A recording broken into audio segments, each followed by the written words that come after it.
வணக்கம் தலைவா, அனைவருக்கும் வணக்கம். இன்றைக்கி நம்ம இந்த வீடியோவில் எதை பற்றி பார்க்க போகிறோம் அப்படின்னு பார்த்தீங்கன்னா, ரேஷன் கடையில் வந்திருக்க வேலை வாய்ப்பு செய்திகள் மற்றும் ரிசல்ட்டை குறித்து இந்த வீடியோவில் முழுமையாக நம்ம பார்க்கலாம் வாங்க. தமிழகத்தில் ரேஷன் கடையில் விற்பனையாளர்கள் மற்றும் கட்டுநர்களுடைய ரிசல்ட்டை கடந்த 7 மாதங்களுக்கு முன்னாடி வெளியிடணும். ஆனால் கடந்த ஜூன் மாதம் தான் வெளியிட்டாங்க. கடந்த ஆண்டு 2024ஆம் ஆண்டு நவம்பர் டிசம்பர் மாதங்களில் நேரடியான நேர்காணல்கள் நடத்தப்பட்டது. நேர்காணல்கள் நடத்திய நாட்களிலிருந்து இந்த நாள் வரை பார்த்திங்கன்னா ரிசல்ட்டு இன்னமும் பாதி மாவட்டத்துக்கு வெளியிடலைங்க. இதுவரை என்னென்ன மாவட்டத்துக்கு ரிசல்ட் வெளியிட்டிருக்காங்க, அடுத்து எந்த மாவட்டத்தில் ரிசல்ட் வெளியிட போகிறாங்க, ரிசல்ட் வெளியிட்ட மாவட்டத்தில் இருக்கக்கூடிய அதிக மதிப்பெண்கள் பெற்றவர்கள் செலக்ட் ஆனவர்கள் கூறிய கருத்துக்கள் என்ன, இது எல்லாமே நம்ம இந்த வீடியோவில் நான் உங்களுக்கு சொல்ல போகிறேன். மக்களே, நீங்கள் நம்முடைய சேனலை முதல் முறையாக பார்க்குறீங்க அப்படின்னா மறக்காமல் ஒரு சப்ஸ்கிரைப் அண்ட் பெல்லை கிளிக் பண்ணி வச்சுக்கோங்க. ஸோ வாங்க இந்த வீடியோவில் போகலாம். ஸோ ரேஷன் கடையில் விற்பனையாளர்கள் மற்றும் கட்டுநர்களுடைய பட்டியலை வெளியிட்டிருக்காங்க. ஸோ அந்த நேரடியான பட்டியல்கள் செலெக்ஷன் லிஸ்ட்டில் வராங்க பார்த்தீங்களா.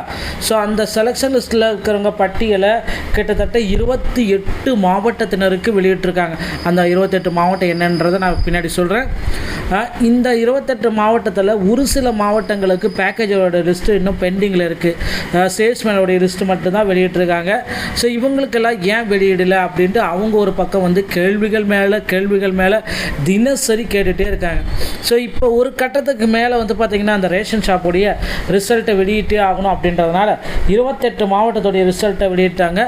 ஆனால் ஒவ்வொரு மாவட்டத்துலேயும் 10, 20, 5, 14, 70, 100 இந்த மாதிரி ஹையஸ்ட்டாக 100 கொண்டு போயிருக்காங்க.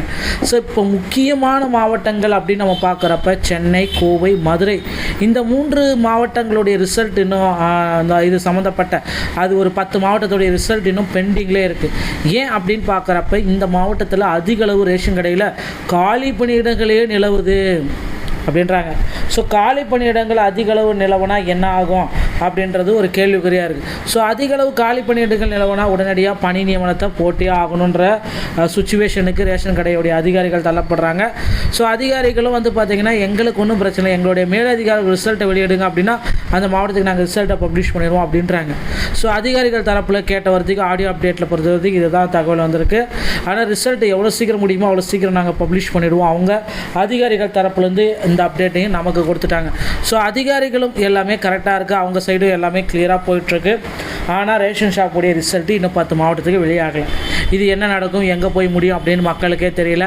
மக்கள் இருக்கிற குழப்பத்தில் பார்த்திங்கன்னா கிட்டத்தட்ட என்னென்ன மாவட்டத்துக்கு ரிசல்ட் வெளியிட்டாங்க அப்படின்னு பார்த்தீங்கன்னா தென்காசி, விருதுநகர், கள்ளக்குறிச்சி, சேலம், நாகமக்கல், நாகப்பட்டினம், மயிலாடுதுறை, திருநெல்வேலி, தருமபுரி, திருச்சி, திருவாரூர், வேலூர், விழுப்புரம், திருவள்ளூர், தூத்துக்குடி, புதுக்கோட்டை, ஈரோடு, கன்னியாகுமரி, திருப்பூர், நீலகிரி, செங்கல்பட்டு, காஞ்சிபுரம், கிருஷ்ணகிரி, திருவண்ணாமலை, சிவகங்கை, ராணிப்பேட்டை, திண்டுக்கல், திருப்பத்தூர்.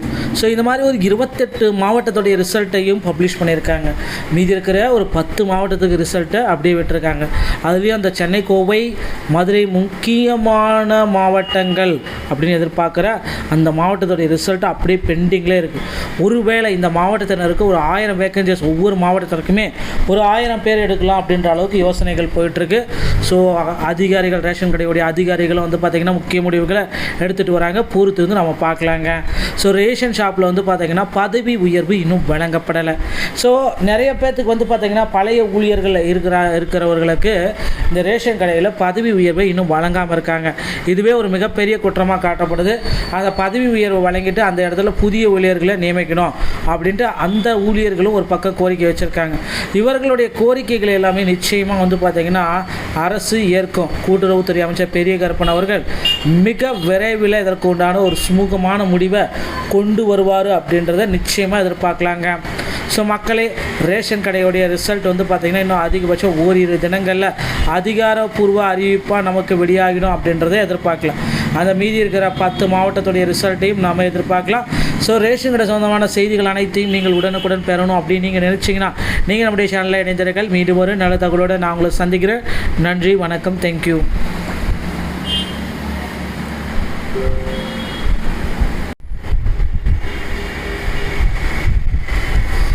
வணக்கம் தலைவா, அனைவருக்கும் வணக்கம். இன்றைக்கி நம்ம இந்த வீடியோவில் எதை பற்றி பார்க்க போகிறோம் அப்படின்னு பார்த்தீங்கன்னா, ரேஷன் கடையில் வந்திருக்க வேலை வாய்ப்பு செய்திகள் மற்றும் ரிசல்ட்டை குறித்து இந்த வீடியோவில் முழுமையாக நம்ம பார்க்கலாம் வாங்க.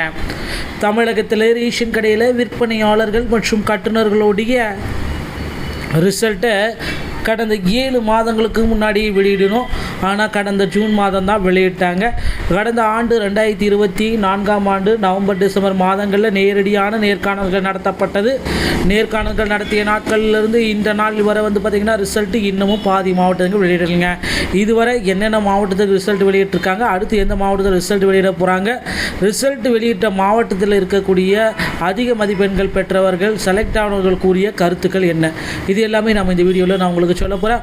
மக்களே, நீங்கள் நம்முடைய சேனலை முதல் முறையாக பார்க்குறீங்க அப்படின்னா மறக்காமல் ஒரு சப்ஸ்கிரைப் அண்ட் பெல்லை கிளிக் பண்ணி வச்சுக்கோங்க. ஸோ வாங்க இந்த வீடியோவில் போகலாம். ஸோ ரேஷன் கடையில் விற்பனையாளர்கள் மற்றும் கட்டுநர்களுடைய பட்டியலை வெளியிட்டிருக்காங்க. ஸோ அந்த நேரடியான பட்டியல்கள் செலெக்ஷன் லிஸ்ட்டில் வராங்க பார்த்தீங்களா. ஸோ அந்த செலெக்ஷன் லிஸ்ட்டில் இருக்கிறவங்க பட்டியலை கிட்டத்தட்ட 28 மாவட்டத்தினருக்கு வெளியிட்டிருக்காங்க. அந்த 28 மாவட்டம் என்னன்றதை நான் பின்னாடி சொல்கிறேன். இந்த 28 மாவட்டத்தில் ஒரு சில மாவட்டங்களுக்கு பேக்கேஜோட லிஸ்ட்டு இன்னும் பெண்டிங்கில் இருக்குது. சேல்ஸ்மேனோடைய லிஸ்ட்டு மட்டும்தான் வெளியிட்டிருக்காங்க. ஸோ இவங்களுக்கெல்லாம் ஏன் வெளியிடலை அப்படின்ட்டு அவங்க ஒரு பக்கம் கேள்விகள் மேலே தினசரி கேட்டுகிட்டே இருக்காங்க. ஸோ இப்போ ஒரு கட்டத்துக்கு மேலே பார்த்திங்கன்னா அந்த ரேஷன் ஷாப்புடைய ரிசல்ட்டை வெளியிட்டே ஆகணும் அப்படின்றதுனால 28 மாவட்டத்துடைய ரிசல்ட்டை வெளியிட்டாங்க. ஆனால் ஒவ்வொரு மாவட்டத்துலேயும் 10, 20, 5, 14, 70, 100 இந்த மாதிரி ஹையஸ்ட்டாக 100 கொண்டு போயிருக்காங்க. ஸோ இப்போ முக்கியமான மாவட்டங்கள் அப்படின்னு நம்ம பார்க்குறப்ப சென்னை, கோவை, மதுரை இந்த 3 மாவட்டங்களுடைய ரிசல்ட் இன்னும் இது சம்மந்தப்பட்ட அது ஒரு 10 மாவட்டத்துடைய ரிசல்ட் இன்னும் பெண்டிங்லேயே இருக்குது. ஏன் அப்படின்னு பார்க்குறப்ப இந்த மாவட்டத்தில் அதிக அளவு ரேஷன் கடையில் காலி பணியிடங்களே நிலவுது அப்படின்றாங்க. ஸோ காலி பணியிடங்கள் அதிக அளவு நிலவுனா என்ன ஆகும் அப்படின்றது ஒரு கேள்விக்குறியாக இருக்குது. ஸோ அதிக அளவு காலி பணியிடங்கள் நிலவுனா உடனடியாக பணி நியமனத்தை போட்டியே ஆகணுன்ற சுச்சுவேஷனுக்கு ரேஷன் கடையுடைய அதிகாரிகள் தள்ளப்படுறாங்க. ஸோ அதிகாரிகளும் பார்த்திங்கன்னா எங்களுக்கு ஒன்றும் பிரச்சனை, எங்களுடைய மேலதிகாரிகள் ரிசல்ட்டை வெளியிடுங்க அப்படின்னா அந்த மாவட்டத்துக்கு நாங்கள் ரிசல்ட்டை பப்ளிஷ் பண்ணிடுவோம் அப்படின்றாங்க. ஸோ அதிகாரிகள் தரப்பில் கேட்ட வரைக்கும் ஆடியோ அப்டேட்டில் பொறுத்த வரைக்கும் இதுதான் தகவல் வந்திருக்கு. ஆனால் ரிசல்ட்டு எவ்வளோ சீக்கிரம் முடியுமோ அவ்வளோ சீக்கிரம் நாங்கள் பப்ளிஷ் பண்ணிவிடுவோம். அவங்க அதிகாரிகள் தரப்புலேருந்து இந்த அப்டேட்டையும் நமக்கு கொடுத்துட்டாங்க. ஸோ அதிகாரிகளும் எல்லாமே கரெக்டாக இருக்குது, அவங்க சைடும் எல்லாமே கிளியராக போயிட்டுருக்கு. ஆனால் ரேஷன் ஷாப்புடைய ரிசல்ட்டு இன்னும் 10 மாவட்டத்துக்கு வெளியாகலை. இது என்ன நடக்கும், எங்கே போய் முடியும் அப்படின்னு மக்களுக்கே தெரியல.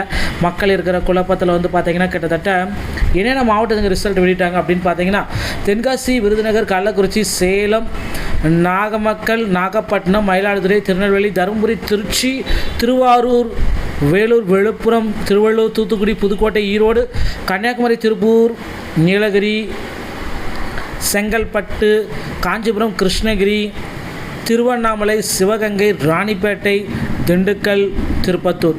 ஸோ இந்த மாதிரி ஒரு 28 மாவட்டத்துடைய ரிசல்ட்டையும் பப்ளிஷ் பண்ணியிருக்காங்க. மீதி இருக்கிற ஒரு 10 மாவட்டத்துக்கு ரிசல்ட்டை அப்படியே விட்டுருக்காங்க. அதுலேயும் அந்த சென்னை, கோவை, மதுரை முக்கியமான மாவட்டங்கள் அப்படின்னு எதிர்பார்க்குற அந்த மாவட்டத்துடைய ரிசல்ட்டு அப்படியே பெண்டிங்கில் இருக்குது. ஒருவேளை இந்த மாவட்டத்தினருக்கு ஒரு 1000 வேக்கன்சிஸ், ஒவ்வொரு மாவட்டத்திற்குமே ஒரு 1000 பேர் எடுக்கலாம் அப்படின்ற அளவுக்கு யோசனைகள் போயிட்டுருக்கு. ஸோ அதிகாரிகள், ரேஷன் கடையுடைய அதிகாரிகளும் பார்த்திங்கன்னா முக்கிய முடிவுகளை எடுத்துகிட்டு வராங்க. பொறுத்து நம்ம பார்க்கலாங்க. ஸோ ரேஷன் ஷாப்பில் பார்த்திங்கன்னா பதவி உயர்வு இன்னும் வழங்கப்படலை. ஸோ நிறைய பேர்த்துக்கு பார்த்திங்கன்னா பழைய ஊழியர்கள் இருக்கிறவர்களுக்கு இந்த ரேஷன் கடையில் பதவி உயர்வை இன்னும் வழங்காமல் இருக்காங்க. இதுவே ஒரு மிகப்பெரிய குற்றமாக காட்டப்படுது. அந்த பதவி உயர்வை வழங்கிட்டு அந்த இடத்துல புதிய ஊழியர்களை நியமிக்கணும் அப்படின்ட்டு அந்த ஊழியர்களும் ஒரு பக்கம் கோரிக்கை வச்சுருக்காங்க. இவர்களுடைய கோரிக்கைகள் எல்லாமே நிச்சயமாக பார்த்திங்கன்னா அரசு ஏற்கும். கூட்டுறவுத்துறை அமைச்சர் பெரிய கருப்பன் அவர்கள் மிக விரைவில் இதற்கு உண்டான ஒரு சுமூகமான முடிவை கொண்டு வருவார் அப்படின்றத நிச்சயமாக எதிர்பார்க்கலாங்க. ஸோ மக்களே, ரேஷன் கடையுடைய ரிசல்ட் பார்த்திங்கன்னா இன்னும் அதிகபட்சம் ஓரிரு தினங்களில் அதிகாரப்பூர்வ அறிவிப்பாக நமக்கு வெளியாகிடும் அப்படின்றத எதிர்பார்க்கலாம். அந்த மீதி இருக்கிற 10 மாவட்டத்துடைய ரிசல்ட்டையும் நாம் எதிர்பார்க்கலாம். ஸோ ரேஷன் கடை சொந்தமான செய்திகள் அனைத்தையும் நீங்கள் உடனுக்குடன் பெறணும் அப்படின்னு நீங்கள் நினச்சிங்கன்னா நீங்கள் நம்முடைய சேனலில் இணைந்திருங்கள். மீண்டும் ஒரு நல்ல தகவலோடு நான் உங்களை சந்திக்கிறேன். நன்றி, வணக்கம், தேங்க்யூ.